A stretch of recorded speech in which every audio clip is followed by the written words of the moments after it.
इस मूवी को 2019 में रिलीज किया गया था।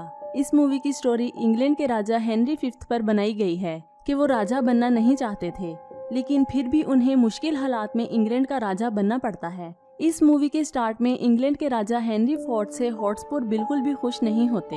हॉटस्पर की नजरों में हेनरी एक सही राजा नहीं है, क्योंकि वो लोगों के बारे में कम और अपने बारे में ज्यादा सोचता है। राजा का सबसे बड़ा बेटा हॉल इससे बहुत ही दूर होता है, क्योंकि उसे भी अपने फादर गलत लगते हैं।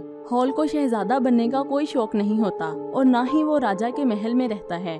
अब हॉल अपने फ्रेंड फॉलस्टॉफ के साथ रहता है। एक दिन राजा हॉल को अपने पास बुलाते हैं, लेकिन हॉल इनके पास नहीं जाता। इसके बाद फॉलस्टॉफ इसे समझाता है कि तुम्हें उनके पास जाना चाहिए था। अब हॉल राजा के पास जाता है। हेनरी फोर्थ हॉल को कहता है कि अब तुम्हारे राजा बनने का टाइम आ गया है, लेकिन वो इसे साफ मना कर देता है और कहता है कि इसका बड़ा बेटा हॉल राजा बनने का हकदार नहीं है, क्योंकि हॉल ने ऐसी कई हरकतें की होती हैं जो कि एक राजा को शोभा नहीं देती। हेनरी फोर्थ हॉल को बताता है कि उसके छोटे भाई थॉमस को नया राजा बनाया जाएगा। इसके बाद हॉल अपने फादर को साफ बता देता है कि मुझे राजा बनने का कोई शौक नहीं है। हेनरी फोर्थ थॉमस को एक जंग पर भेजने की तैयारी करता है। हॉल थॉमस को कहता है कि उसे उस लड़ाई में नहीं जाना चाहिए जो कि उसके फादर ने शुरू की हुई है, लेकिन थॉमस पर तो राजा बनने का भूत सवार होता है, जिसकी वजह से वो हॉल की बात नहीं मानता। इसी रात हॉल नेक्स्ट डे होने वाली लड़ाई के बारे में सोच रहा था। नेक्स्ट डे थॉमस इस लड़ाई के लिए पूरी तरह तैयार होता है और वो देखता है कि उसका भाई लड़ने के लिए मैदान में आ गया है और वो हॉटस्पर से लड़ने की ख्वाहिश जाहिर करता है। अब यहाँ पर हॉटस्पर भी पूरे जोश में लड़ने के लिए आता है और उसे लगता है कि वो हॉल को हरा देगा, लेकिन ऐसा बिल्कुल भी नहीं होता। इस लड़ाई में हॉल जीत जाता है। हॉल हॉटस्पर को मारकर थॉमस को ये बताना चाहता था कि जंग कोई खेल का मैदान नहीं है। हॉटस्पर की जगह थॉमस भी हो सकता था। हॉल थॉमस को अपने साथ इन सब चीजों से दूर जाने की ऑफर करता है, क्योंकि जंग में किसी का भी कोई फायदा नहीं होता। थॉमस को हॉल की ये बातें सुनकर लगता है कि वो उसे अपने दबदबे में ले रहा है और वो उसके साथ गुस्सा होकर यहाँ से चला जाता है, क्योंकि थॉमस को लगता था कि वो इस लड़ाई को जीत जाएगा, लेकिन वो ऐसा कर न सका। हॉल पूरी रात परेशान रहता है। Next day chief justice William आकर हॉल को बताते हैं कि उसके फादर हेनरी मर रहे हैं और कहते हैं कि तुम्हें मेरे साथ चलना होगा, मैं तुम्हें लेने आया हूँ। हॉल विलियम को कहता है कि ये सब तुम्हें थॉमस को बताना चाहिए, ना कि मुझे। विलियम इसको बताता है कि थॉमस जंग में मारा गया है। ये सुनकर हॉल बहुत ही दुखी हो जाता है और रोते हुए अपने फादर के पास जाता है। इसके फादर इसे कहते हैं कि अब राजा तुम्हें ही बनना होगा। ये कहकर वो मर जाते हैं। अब हॉल को मजबूरन किंग हेनरी फिफ्थ बनना पड़ता है।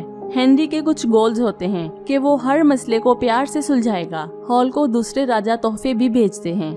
जब फ्रांस के राजा हॉल को तोहफे में बॉल देते हैं तो वो बहुत ही इंसल्ट फील करता है, लेकिन फिर हॉल इस बॉल को पॉजिटिव वे में लेता है और इसे अपने बचपन की याद समझकर रख लेता है। इसके बाद हॉल विलियम से बात करता है। विलियम इसे कहता है कि उस राजा ने तुम्हारा मजाक बनाया है और तुम्हें इसका जवाब देना चाहिए, लेकिन हॉल इसकी बातों से बिल्कुल भी नहीं चिढ़ता और इसे किसी की बात से कोई फर्क नहीं पड़ता। हॉल अपने दिमाग का इस्तेमाल करते हुए उन लोगों से अच्छा रिलेशन बनाना चाहता था जिनके साथ इसके फादर ने लड़ाई की होती है, ताकि इन फ्यूचर कोई भी जंग ना हो सके। जब हॉल अपनी बहन फिल्पा से मिलता है, जो कि एक डेनमार्क की रानी होती है, फिल्पा इसे उन लोगों से दूर रहने का कहती है जो कि इसके साथ रोल कोर्ट में बैठते हैं। ये लोग कभी भी रोल कोर्ट में सच नहीं बोलते। हॉल इसकी बात को ध्यान से सुनता है और कहता है कि मैं फ्यूचर में इस बात का खास ख्याल रखूंगा। रोल कोर्ट में अभिषेक हॉल को फ्रांस के राजा के बारे में बता रहा होता है। इस पर हॉल इसे कहता है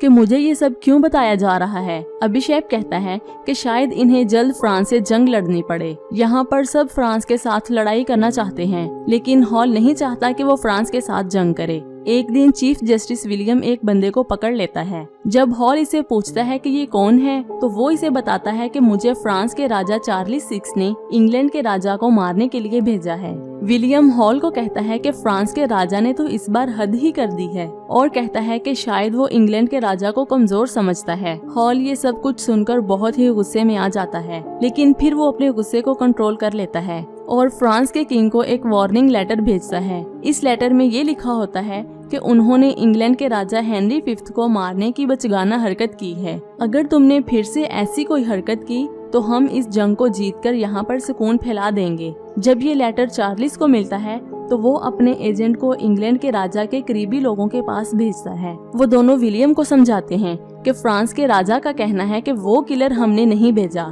विलियम कहता है अब तो हमने उसे पकड़ लिया है। इसके बाद ये दोनों इसे कहते हैं कि फ्रांस के राजा का मानना है कि इंग्लैंड का राजा पागल है और ये दोनों भी इस बात से एग्री करते हैं। फिर वो कहते हैं कि जो लड़का हर वक्त शराब के नशे में रहता था आज वो इंग्लैंड का राजा कैसे बन गया है। बेसिकली ये दोनों विलियम को अपनी पार्टी में शामिल करना चाहते थे, लेकिन विलियम अपने राजा का वफादार होता है। वो जाकर ये सब कुछ हॉल को बता देता है और कहता है कि इन्हें जल्द ही फ्रांस की इस प्रॉब्लम को सॉल्व करना होगा वरना प्रॉब्लम और बढ़ सकती है। हॉल को पता होता है कि उसके कजन कैम्ब्रिज और लॉर्ड ग्रे के फ्रांस के साथ बहुत ही अच्छा रिलेशन है, इसीलिए हॉल इनको सजा देता है, इनके सर धड़ से अलग करवा देता है। हॉल फ्रांस को भी ये मैसेज भिजवा देता है कि हम उनसे लड़ने फ्रांस आ रहे हैं। फ्रांस जाने का प्लान विलियम का होता है। वो कहता है कि हम अपनी ताकत दिखाकर इंग्लैंड को बचा सकते हैं। अब हॉल अपने पुराने दोस्त फॉल्स्टॉफ के पास जाता है और उसे रिक्वेस्ट करता है कि मुझे फ्रांस के साथ जंग करने के लिए तुम्हारी मदद चाहिए। फॉल्स्टॉफ के मान जाने के बाद हॉल इसे अपनी फौज का कमांडर बना देता है। फॉल्स्टॉफ अपनी लाइफ में इंग्लैंड की खातिर कई जंगें लड़ चुका था, इसीलिए इसे हर तरह की लड़ाई का पता होता है।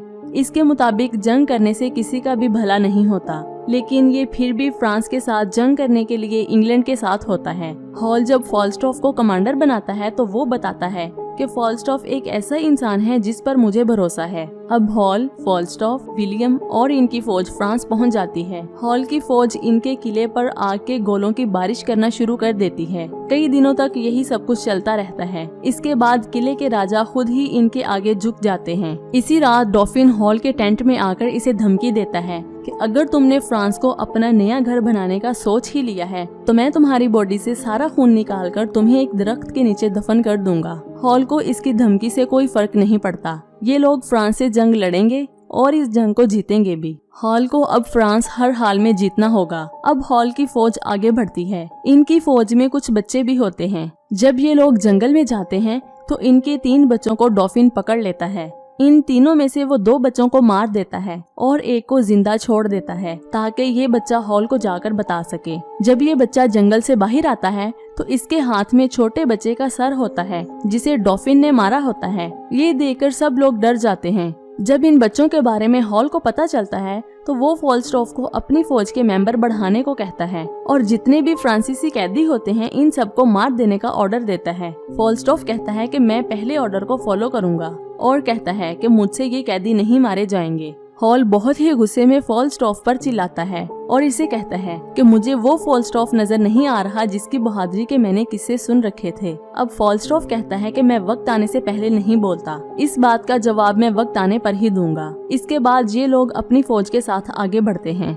इनके रास्ते में एक पहाड़ आता है। इस पहाड़ के पीछे डॉफिन अपनी पूरी फौज को लेकर हॉल का इंतजार कर रहा होता है। जंग से एक रात पहले हॉल फॉल्स्टॉफ से जंग के बारे में कुछ बातचीत करता है। हॉल की फौज का कमांडर डोरिस्ट इन्हें कहता है कि हम लोग डॉफिन की फौज से नहीं जीत सकते क्योंकि डॉफिन की फौज तादाद में बहुत ज्यादा है, और कहता है कि हमारे पास खाने पीने का सामान भी खत्म हो गया है और खाली पेट लड़ना बहुत मुश्किल होता है। डोरिस्ट अपनी जगह कहीं न कहीं सही होता है। अब हॉल कहता है कि हमारी फौज में तीरंदाज बहुत अच्छे हैं, हमारी फौज के सामने उनकी फौज ज्यादा देर तक नहीं टिक पाएगी। डोरिस्ट कहता है कि हम लोग इन तीरों से उनको ज्यादा देर तक नहीं मार सकते क्योंकि उनकी फौज तादाद में ज्यादा है। फिर डोरिस्ट कहता है कि जितनी जल्दी हो सके हमें यहाँ से निकलना होगा। इसी मीटिंग में फॉल्स्टॉफ सेब खाते हुए इन्हें कहता है कि हम लोग इस जंग को जीत सकते हैं अगर हम बिना घोड़ों के लड़ें। फिर कहता है कि यहाँ की जमीन पहले ही बहुत खराब है और आज रात बारिश होगी तो ये जमीन और भी दलदली सी हो जाएगी। डॉफिन की फौज को इस जगह पर लाने के लिए हॉल को अपनी फौज आगे भेजनी होगी ताकि वो लड़ने के लिए उस पहाड़ से नीचे आएं। उनके नीचे आने के बाद हॉल की फौज उन पर मुसलसल हमला करेगी। इस हमले से इनमें एक हलचल सी मच जाएगी। इसी हलचल का फायदा उठाते हुए हॉल की फौज इन पर पूरी तरह हमला कर देगी, लेकिन हमला करने से पहले ये लोग जंगल में छुप जाएंगे। ये पूरा प्लान था बारिश पर। डॉफिन की फौज को कीचड़ वाली जमीन तक लाने के लिए फॉल्स्टॉफ आगे खुद जाता है। हॉल इसे पहले जाने से मना करता है, लेकिन फॉल्स्टॉफ को पहले आगे जाना होगा। ताकि पहले डॉफिन की फौज पर ज्यादा अच्छा इम्पैक्ट पड़ सके। इतना अच्छा प्लान करने के बावजूद हॉल डॉफिन के पास जाता है और इसे सिंगल फाइट करने को कहता है। डॉफिन सिंगल फाइट करने से इनकार कर देता है क्योंकि वो जंग करना चाहता था। इसके बाद जंग शुरू हो जाती है। इस जंग का स्टार्ट हॉल की तरफ से होता है। तीरों की बारिश स्टार्ट हो जाती है। अब फॉल्स्टॉफ और फ्रांसीसी आपस में लड़ना शुरू कर देते हैं। फॉल्स्टॉफ अपनी पूरी ताकत का इस्तेमाल करते हुए लड़ता है। फ्रांस की फौज इस कीचड़ में फंस जाती है और वो लोग पैनिक हो जाते हैं। अब जंगल में से इंग्लैंड की टीम निकलती है और इन दोनों फौजों में बहुत ही जबरदस्त फाइट शुरू हो जाती है। फ्रांस की फौज इस दलदल में फंस जाती है क्योंकि बारिश होने की वजह से यहाँ पर बहुत ही कीचड़ बन जाता है। हॉल की फौज डॉफिन की फौज को खत्म कर देती है। इसके बाद डॉफिन सिंगल लड़ाई लड़ने को कहता है। हॉल इसकी ऑफर को एक्सेप्ट कर लेता है। जब डॉफिन हॉल की तरफ बढ़ता है तो वो कीचड़ में गिर जाता है। अब हॉल खुद बैठ जाता है और अपनी फौज को ऑर्डर देता है कि इसे मार दो। वो लोग इसे मार देते हैं और इस तरह इंग्लैंड की टीम जीत जाती है। इस जंग को जीतने के लिए फॉल्स्टॉफ को अपनी जान की कुर्बानी देनी पड़ती है। इसके बाद हॉल अपनी फौज को ऑर्डर देता है कि फ्रांस की सारी फौज को मार दो ताकि दोबारा हमला ना कर सके। ये सुनकर सब लोग किंग के आगे झुक जाते हैं। अब हॉल फ्रांस के राजा चार्ल्स के पास जाता है। चार्ल्स एक शर्त पर लड़ाई खत्म करने को कहता है। वो इसे कहता है कि तुम्हें मेरी बेटी कैथरीन के साथ शादी करनी होगी। हॉल कैथरीन के साथ शादी कर लेता है। जब वो वापस इंग्लैंड आता है तो वो फॉल्स्टॉफ को बहुत ही मिस करता है। अब इंग्लैंड में हॉल की जीत को सेलिब्रेट किया जाता है। जब हॉल कैथरीन से मिलता है तो कैथरीन इसे ये सब कुछ करने की वजह पूछती है। हॉल उसे बताता है कि तुम्हारे फादर ने एक एजेंट भेजा था और तुम्हारे भाई ने मुझे एक बॉल देकर मेरी इंसल्ट की थी। अब कैथरीन इसे कहती है कि मेरे फादर ने कोई भी आदमी नहीं भेजा था और कहती है कि मेरा भाई भला तुम्हें बॉल क्यों देगा। हॉल कहता है कि मैं झूठ नहीं बोल रहा। अब कैथरीन कहती है कि तुम्हें जरूर किसी ने भड़काया होगा, इसीलिए तुमने इतने लोगों को जान से ही मार दिया। अब हॉल के पास कोई ठोस रीजन नहीं होती कि वो खुद को कैथरीन के सामने सही साबित कर पाए। हॉल इसी कंफ्यूजन में यहाँ से सीधा विलियम के पास जाता है और उससे पूछता है कि मुझे मारने के लिए आने वाला आदमी सीधा तुम्हारे पास क्या लेने आया था। अब हॉल विलियम से सब कुछ उगलवा लेता है कि उसने हॉल को फ्रांस के खिलाफ नकली बॉल और एजेंट के जरिए भड़काया था। ये सब प्लान विलियम का होता है। हॉल ये सब जानकर बहुत ही हैरान होता है। अब अगर हॉल के पॉइंट ऑफ व्यू से देखा जाए तो फॉल्स्टॉफ की डेथ विलियम की वजह से हुई है। अब विलियम चिल्लाते हुए कहता है कि तुम्हें लोगों में सुकून चाहिए था ना, वो मैंने तुम्हें दे दिया, और कहता है कि सुकून जंगों को जीतने से आता है। ये सुनकर हॉल को और भी गुस्सा आ जाता है और वो इसी गुस्से में विलियम को मार देता है। अब हॉल वापस कैथरीन के पास आता है और इसे कहता है कि तुम मुझसे एक प्रॉमिस करो कि तुम मेरे साथ हमेशा सच बोलोगी। कुछ वक्त गुजरने के बाद द किंग हेनरी फिफ्थ ने इंग्लैंड की मिलिट्री पावर को सबसे ज्यादा पावरफुल फौज बना दिया था। इसके बाद 36 साल की उम्र में द किंग हेनरी फिफ्थ की डेथ हो जाती है और इसी के साथ ये मूवी खत्म हो जाती है।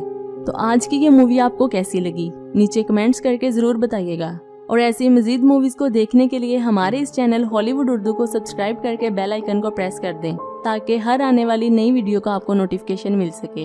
अपना बहुत सारा ख्याल रखिएगा। खुदा हाफिज।